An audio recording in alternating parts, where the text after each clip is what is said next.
Hey guys, Cobalt here. Sorry it's been so long since my last tutorial.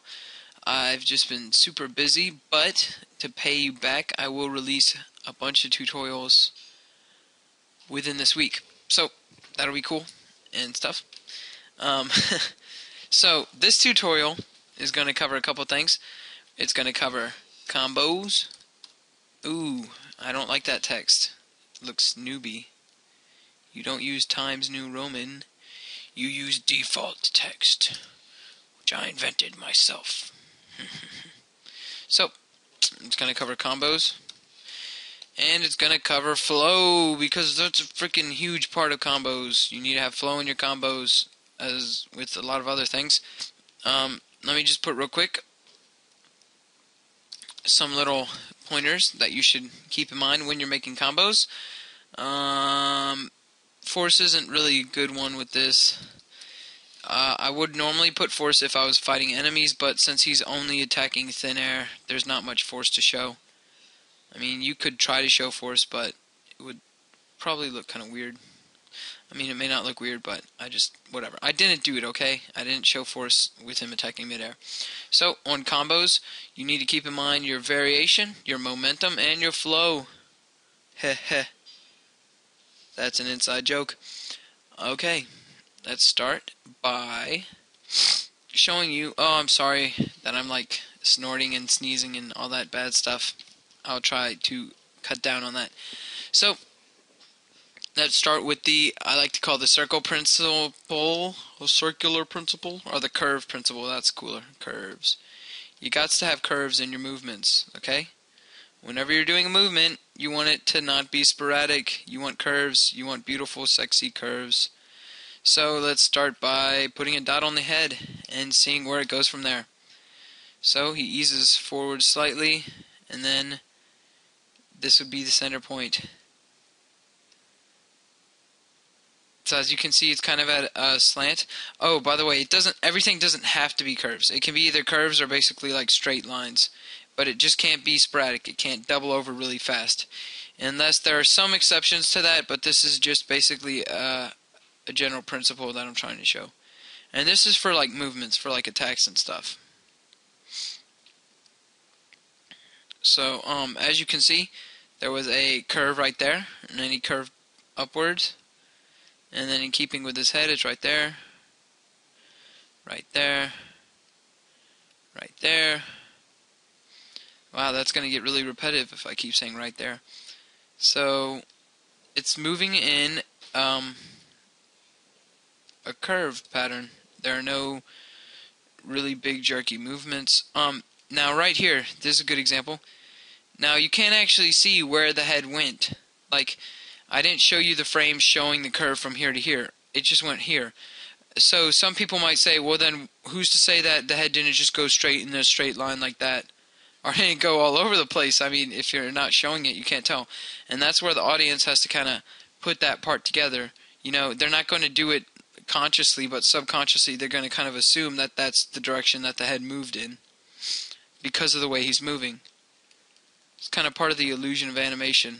Putting, like right here, you don't show all the frames before this hit, because you want it to be kind of fast so it doesn't look overly eased. You want it to look like he's punching, you know, because punches have speed to them. So, but the audience is going to put those frames together. They're going to say, okay, well, if he was here with his arm like this, bending forward like he's about to punch, then he obviously went forward and punched. You can kind of put that together in your mind, and that's where anticipation comes in. The audience, you want them to anticipate this punch before it happens.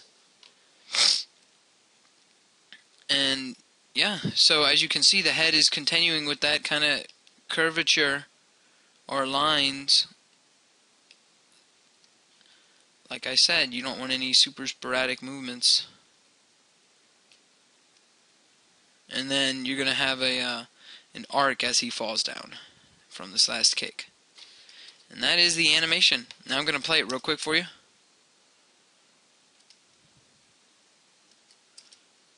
Oops, yeah. Here, I'll show you real quick. Show you a couple times.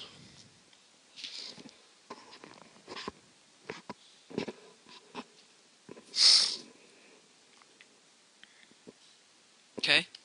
So I think you get the point. I'll show you one more time without this red thing. Looks pretty good, huh? So, as you can see, there was no super sporadic jerky movements, and I kept in mind part of the curve thing. That's part of flow, and part of flow is also making sure that you keep your momentum with your attacks. And I explained a lot of these concepts like momentum and flow and whatnot in my animation elements tutorial. That's an earlier one. You can check that out. But basically, it's just like right here when he did this heavy kick. He was off of his foot, and he kept that momentum going pretty far forward until he landed, and then he began slowing down kind of right there.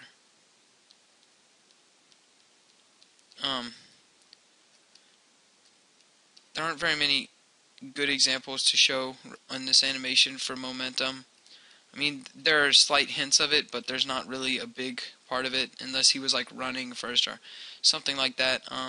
I did show you anticipation before his attacks. You want to build up with them, have his arm ready before the actual punch, and then he uses the punch to carry forward through to the next attack. You don't want any big pauses before attacks. If it's a combo, you kind of want to have the flow and keep momentum in it by kind of like moving into each attack. You don't want big pauses. See, because after the punch, he has this one frame right here where his arm is bouncing back, and then he's taking the step, and then bam, he punches again. You know, he doesn't take a huge pause. And right here with that kick, trying to keep the combo going. Of course, there are some exceptions to all of these depending on what you're doing. And variation is another good one. You want variation in your combos. You don't want them to be boring. You want different attacks.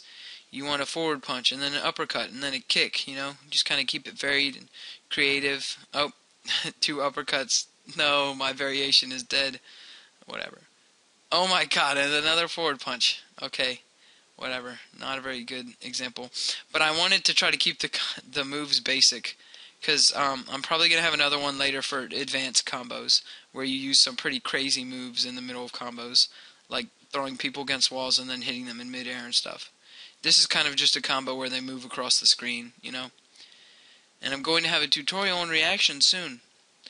So, yeah, I hope you learned a bit from this.